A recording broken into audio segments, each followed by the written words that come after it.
শুভ মহালয়া সবাইকে। সবাই ভালো থেকো। আজকে দেবীপক্ষের শুরু, সবাই ভালো থেকো। বন্ধুরা, জীবনে একটা কাজ কখনোই করা উচিত না, সেটা হলো আপোষ। কখনোই অন্যায়ের সঙ্গে আপোষ করা উচিত না। যদি তুমি অন্যায় না করো, কখনোই আপোষ করবে না।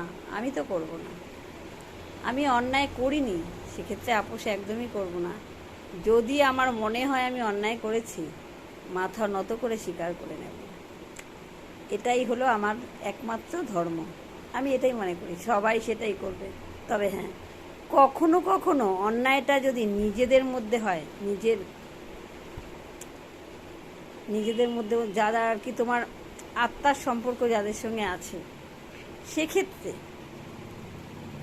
কখনো কখনো নত হওয়া প্রয়োজন আছে।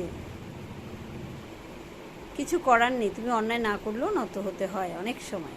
তার কারণ, আপনজনদের ভালোবাসা যদি তুমি পেতে চাও, অন্যায় না করেও অনেক সময় আপোষ করতে হয়।